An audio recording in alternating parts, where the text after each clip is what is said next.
Assalamualaikum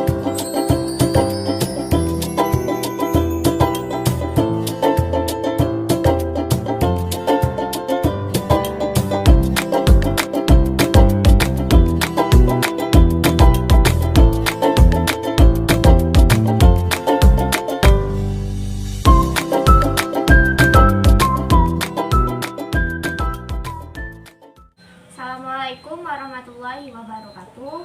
Waalaikumsalam warahmatullahi wabarakatuh. Selamat pagi semua. Pagi, Kak.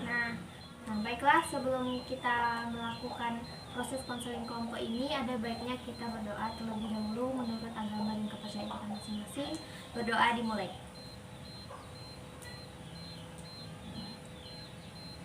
Berdoa selesai. Baiklah. Di antara kalian di sini ada yang sudah pernah melakukan konseling kelompok? Saya, Kak. Yang belum? Saya, Kak. Baiklah, terlebih dahulu saya akan menjelaskan apa itu konseling kelompok. Konseling kelompok itu adalah proses pemberian bantuan yang dilakukan melalui wawancara konseling oleh seorang ahli kepada beberapa individu yang tergabung dalam suatu konseling kelompok kecil dengan mempunyai permasalahan dan membutuhkan bantuan yang harus diselesaikan.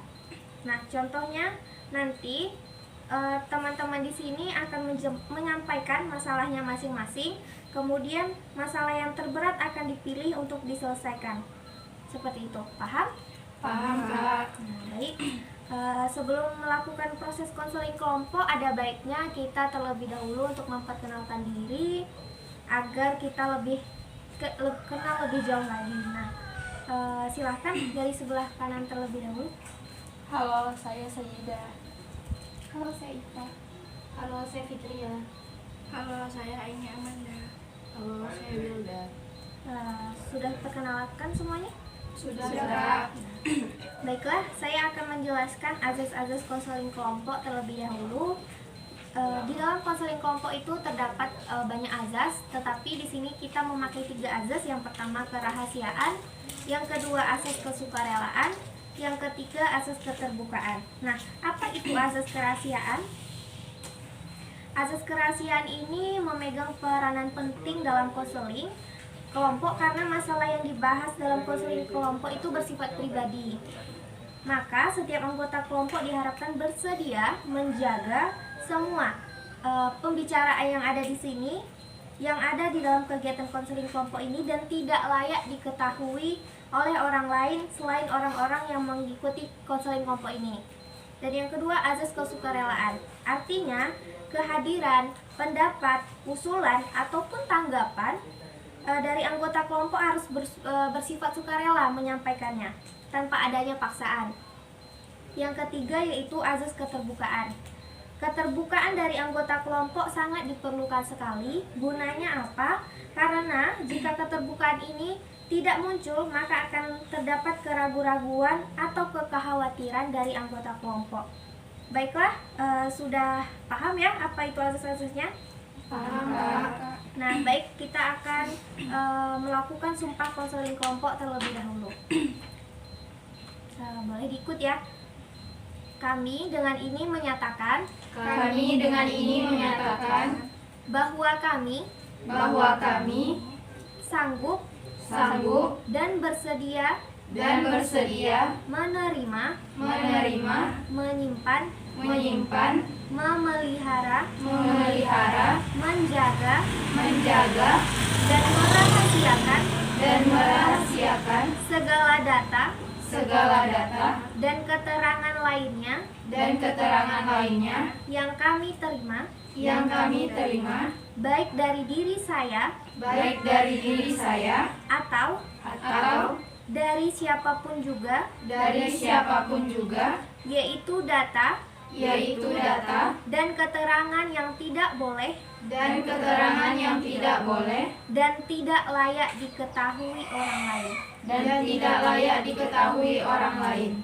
Baik, sumpah konseling telah dilakukan. Sekarang kita mulai saja Proses konseling kelompoknya yaitu dengan menyampaikan masalah yang dialami setiap individunya dan dimulai dari Saida terlebih dahulu.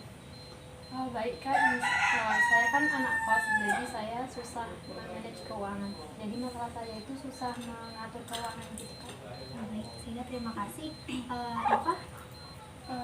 Masalah saya Kak, saya juga anak kos, karena saya jauh dari orang tua, saya sering merasa kesepian Kak. Seperti itu, baik. Masalah saya. Baik Iva, terima kasih. Untuk selanjutnya Fitria, masalahnya? Yang baik Kak, di sini saya mempunyai masalah. Saya kan seorang mahasiswa. Nah, selain seorang mahasiswa juga saya kan jauh dari orang tua dan di sini saya juga ngekos. Jadi saya mempunyai masalah sulit untuk bergaul dengan teman-teman yang ada di kos maupun di kampus. Seperti itu. Sudah? Baik. Selanjutnya untuk Aini Amanda, masalahnya? Masalah saya kayak suka begadang, susah tidur gitu Kak. Itu masalah saya Kak. Untuk selanjutnya yang terakhir, Wilda, masalahnya? Kalau permasalahan saya Kak, kurang percaya diri Kak. Jadi apapun yang saya lakukan saya selalu ragu gitu.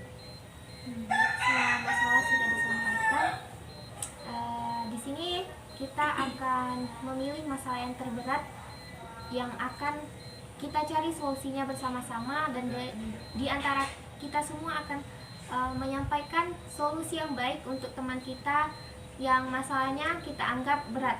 Seperti itu ya. Baiklah, permasalahan dari teman-teman semua sudah disampaikan satu persatu. Sepertinya masalah yang paling berat itu dialami oleh Fitria. Fitria boleh menyampaikan terlebih dahulu permasalahannya secara detail.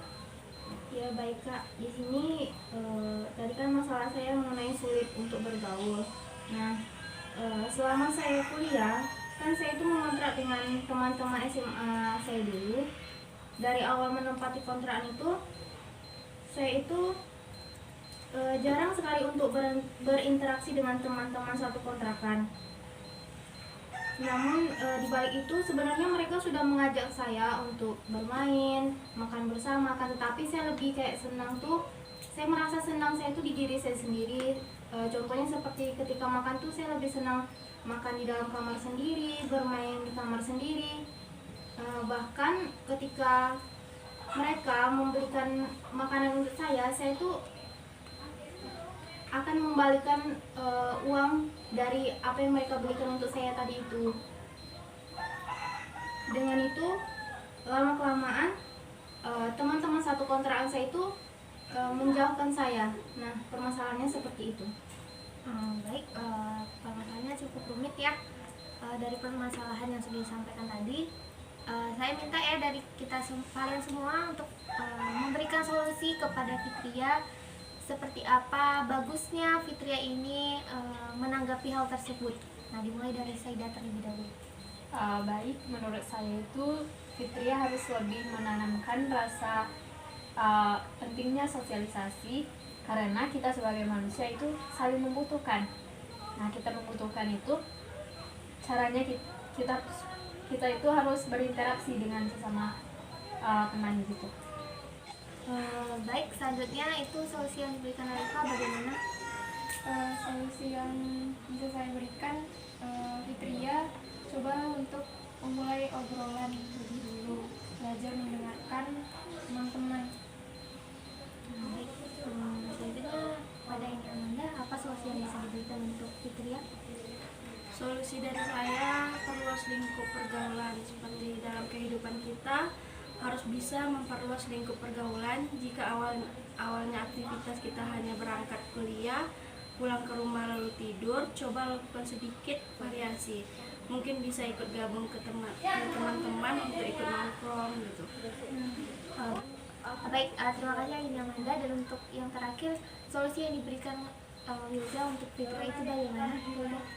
Baik, solusi dari saya untuk Fitria adalah coba tingkatkan lagi percaya diri, karena pengalaman di masa lalu memang tidak bisa diubah. Namun ketahui bahwa selalu ada langkah yang bisa dilakukan untuk mengubah pikiran dan ekspektasi Fitria sekarang agar rasa percaya diri dapat meningkat. Dari saya. Baik, saya akan coba merangkum apa yang sudah disampaikan oleh teman-teman semua ini.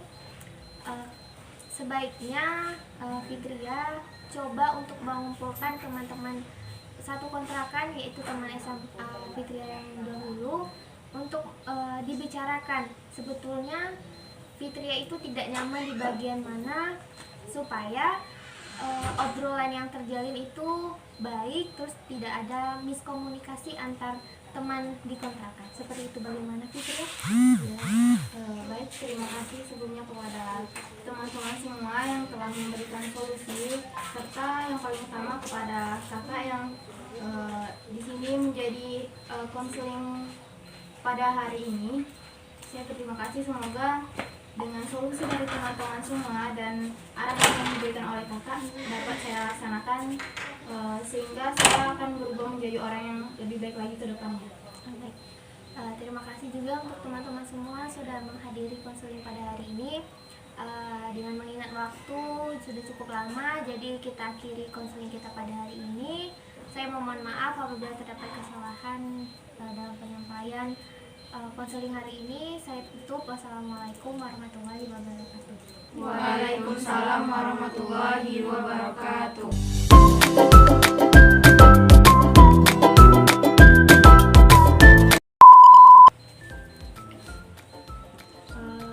Baik, teman-teman sekalian sudah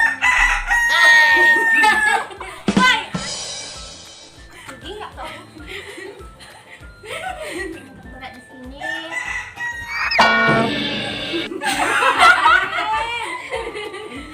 Makin keras. Bukan emosi kayak gitu.